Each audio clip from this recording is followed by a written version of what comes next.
بسم اللہ الرحمن الرحیم۔ السلام علیکم ورحمۃ اللہ تعالی وبرکاتہ۔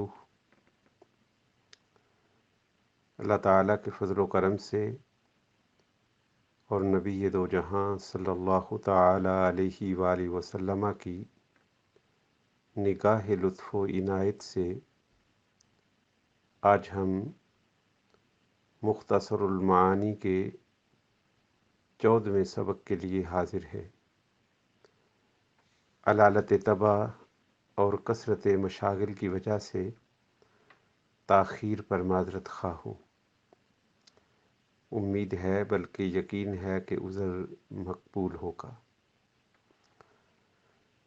یا من شرح صدورنا لتلخیص البیان فی ایضاح المعانی۔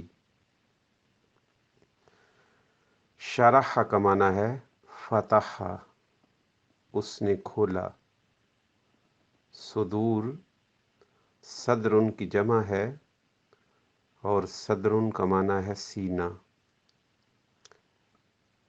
تلخیص کلام کا حشو اور طوالت سے خالی ہونا۔ بیان کلام فصیح کے ساتھ ما فی الضمیر کو ظاہر کرنا، یا کلام نفسی کو کلام حسی سے تعبیر کرنا۔ ایضاح کا معنی ہے روشن کرنا، اور معانی یہ معنی کی جمع ہے۔ ترجمہ اس طرح ہوگا: اے وہ ذات جس نے کھول دیا ہمارے سینوں کو بیان کو ملخص کرنے کے لیے، معانی کو روشن کرنے میں۔ یا حرف النداء ہے، من اسم الموصول ہے، شرح فعل ماضی ہے، صدورنا مرکب اضافی، شرح کا مفعول بہ ہے، لتلخیص البیان شرح کا ظرف لغو ہے، اور فی میں چند احتمال ہیں۔ فی میں سب سے پہلا یہ احتمال ہے کہ فی اپنے معنی میں ہے، یعنی فی ظرفیت کے لیے ہے۔ اگر فی ظرفیت کے لیے ہو تو یہ تلخیص کی صفت بھی بن سکتا ہے اور البیان کی صفت بھی بن سکتا ہے، یعنی لتلخیص الکائن یا البیان القائن فی ایضاح المعانی۔ دوسرا احتمال یہ ہے کہ فی مع کے معنی میں ہے۔ مع کے معنی میں ہو تو پھر یہ ظاہر ہوگا کہ ایضاح المعانی یہ اصل ہے اور تلخیص البیان یہ بالطبع ہے، اس لیے کہ مع جو ہے یہ مطبوع پر داخل ہوتا ہے، تو ایضاح المعانی یہ مطبوع بنے گا اور تلخیص البیان یہ تابع بنے گا۔ فی میں یہ بھی احتمال ہے کہ فی لام کے معنی میں ہو، جو لام لام تعلیل ہوتا ہے،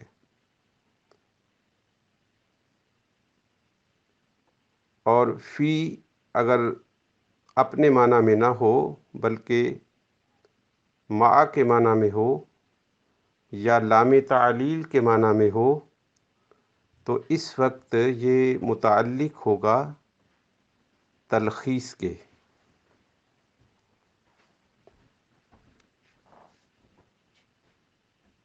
یا حرف النداء ہے،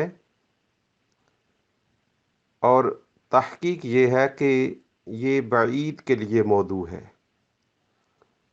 یعنی یا کو اس وقت استعمال کیا جاتا ہے جب منادا بعید ہو۔ تو سوال یہ ہے کہ منادا تو اللہ تعالیٰ کی ذات ہے، اور اللہ تعالیٰ کی ذات نحن اقرب الیہ من حبل الورید، وہ تو شہرگ سے بھی زیادہ قریب ہے۔ تو پھر جب منادا قریب ہے تو اس کے لیے اس کلمہ کا استعمال کیوں کیا گیا جو بعید کے لیے موضوع ہے؟ اس کا جواب یہ ہے کہ یہاں پر بعد مکانی مراد نہیں ہے بلکہ بعد رتبی مراد ہے۔ اللہ تعالیٰ اگرچہ اپنے علم کے اعتبار سے، اپنی رحمت کے اعتبار سے قریب ترین ہے، مگر اپنی شان کے اعتبار سے اور اپنی عظمت کے اعتبار سے بعید ترین ہے۔ انسان کثافت کی انتہا پہ ہے اور اللہ تعالیٰ لطافت کی انتہا پہ ہے۔ ابن العربی علیہ الرحمہ نے خوب ارشاد فرمایا ہے کہ العبد عبد وَإِن تعرج والرب رب وَإِن تنزل، کہ بندہ جہاں بھی پہنچ جائے وہ بندہ ہی رہتا ہے، بندہ جتنا بھی اوپر چلا جائے تو وہ بندہ ہی رہتا ہے، اور اللہ رب العزت جتنا بھی تنزل فرما لے وہ پھر بھی اللہ ہی رہتا ہے۔ یہی وجہ ہے کہ عظیم ترین ابدیت کے حامل تاجدار دو جہاں صلی اللہ تعالی علیہ وآلہ وسلم جب اتنی رفعتوں تک پہنچے کہ جن رفعتوں کے آگے رفعتوں کا تصور ہی ختم ہو جاتا ہے، مگر ان رفعتوں پر پہنچنے کے جب واقعہ کا قرآن حکیم نے ذکر کیا تو نبی دو جہاں صلی اللہ تعالی علیہ وآلہ وسلم کے لیے لفظ عبد کو استعمال کیا۔ تو معنی یہ ہوا کہ اللہ تعالیٰ کے تقابل میں بندہ جس قدر بھی انتہا اونچائی میں پہنچ جائے اور رفعت میں پہنچ جائے وہ بندہ ہی رہتا ہے۔ تو کیا خوب فرمایا ہے ابن العربی نے، العبد عبد وَإِن تعرج والرب رب وَإِن تنزل۔ اور یہ نحمدک کے بھی مخالف نہیں ہوگا، کیونکہ ہم نے وہاں پر یہ نقطہ سمجھا تھا کہ کاف ضمیر جو ہے وہ مخاطبت کے لیے ہے اور مخاطب جو ہے وہ مخاطب کے قریب ہوتا ہے۔ اور یہاں پر نقطہ یہ تھا کہ مصنف علیہ الرحمہ اس امر کا اظہار فرما رہے ہیں کہ میں اللہ تعالیٰ کی تعریف غفلت اور تساہل میں نہیں کر رہا، بلکہ مکمل توجہ اور مکمل تبتل کی صورت میں کر رہا ہوں کہ میری پوری توجہ اللہ تعالیٰ کی طرف ہے۔ تو اللہ رب العزت کی ذات بعد رتبی اور بعد شرفی کے باوجود اس امر کے مناقض نہیں ہے کہ بندے کو توجہ اور بندے کو اقبال حاصل نہ ہو۔ من اسم الموصول ہے، اور اسماء الموصولات کو اور اسماء الاشارات کو اور ضمائر کو مبہمات کہتے ہیں، اس لیے کہ اسم الاشارہ کا ابہام مشار الیہ سے دور ہوتا ہے، ضمیر کا ابہام مرجع سے دور ہوتا ہے، اور اسم الموصول کا ابہام صلہ سے دور ہوتا ہے۔ بعض علماء نے اللہ تعالیٰ کے لیے مبہمات کے استعمال کو منع فرمایا ہے، مگر ان کا منع فرمانا درست نہیں ہے، اس لیے کہ قرآن حکیم فرقان مجید میں اور احادیث طیبہ میں اللہ تعالیٰ کے لیے مبہمات کا کثرت کے ساتھ استعمال ہے۔ جس طرح کہ سبحان الذی میں الذی سے مراد اللہ تعالیٰ کی ذات ہے اور یہ اسم الموصول ہے، اور ہوا ضمیر ہے، اور ہوا ضمیر کا استعمال اکثر اللہ تعالیٰ کے لیے قرآن و سنت میں استعمال ہوا ہے۔ من کا استعمال بھی قرآن پاک میں اللہ تعالیٰ کے لیے ہوا ہے۔ تو یہ کہنا کہ مبہمات کا استعمال اللہ تعالیٰ کے لیے جائز نہیں ہے، یہ درست نہیں ہے۔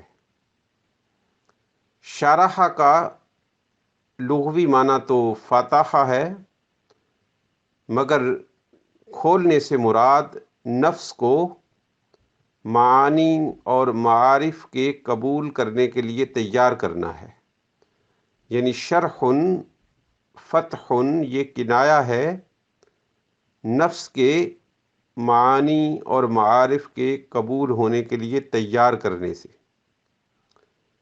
صدور صدر کی جمع ہے، اور صدر سینے کو کہتے ہیں، اور صدر یہ قلب کا محل ہے۔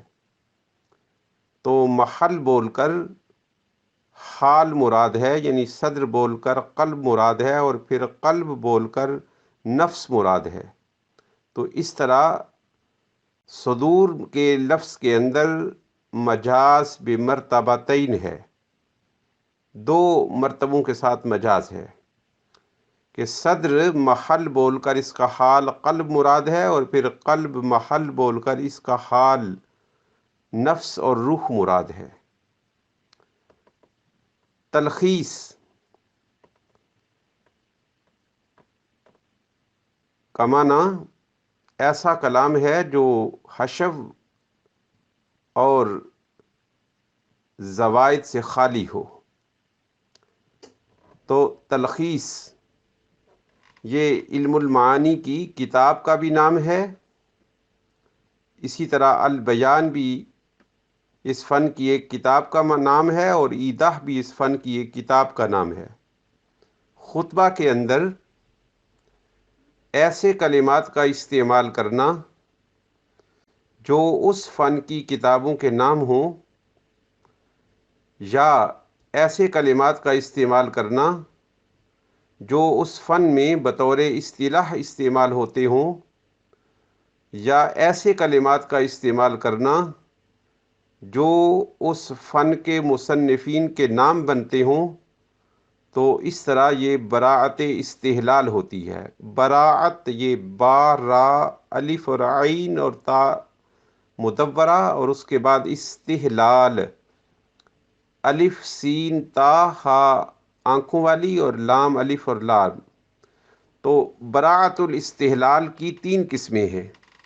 خطبہ کے اندر ایسے کلمات کا استعمال کرنا جو کلمات اس فن کے کتابوں کے نام ہوں۔ نمبر 2، اس فن کی کتابوں کے مصنفین کے نام ہوں، مصنفین کے نام ہوں۔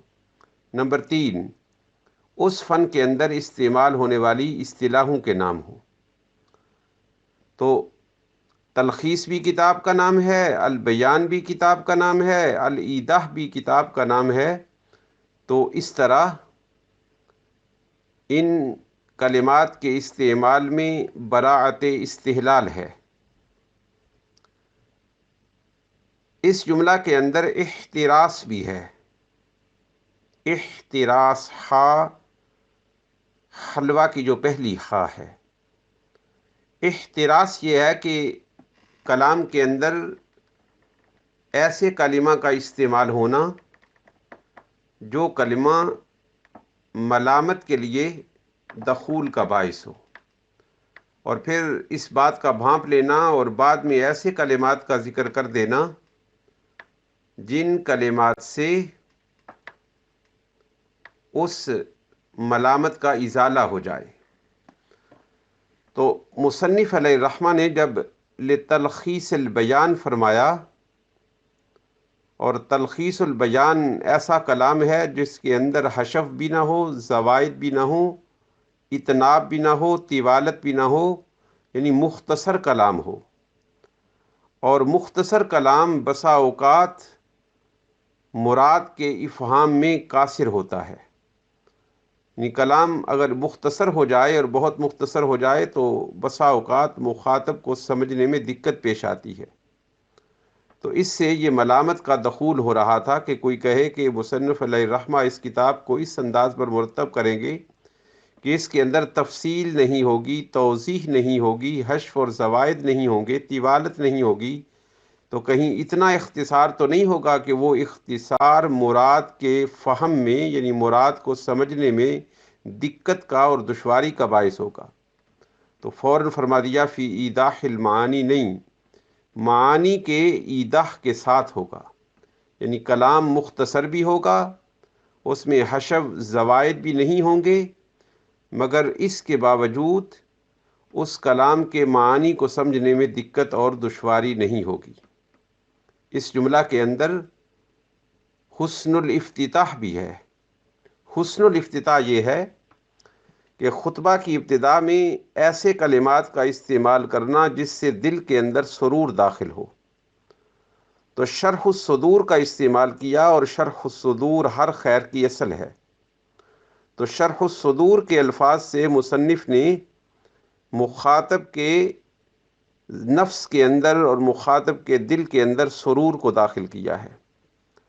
یا من شرح صدورنا لتلخیص البیانی فی ایضاح المعانی، اے وہ ذات جس نے کھول دیا ہمارے سینوں کو بیان کی تلخیص کے لیے، معانی کو واضح کرنے کے ساتھ، یا معانی کو واضح کرنے کے وقت، یا معانی کو واضح کرنے کے لیے۔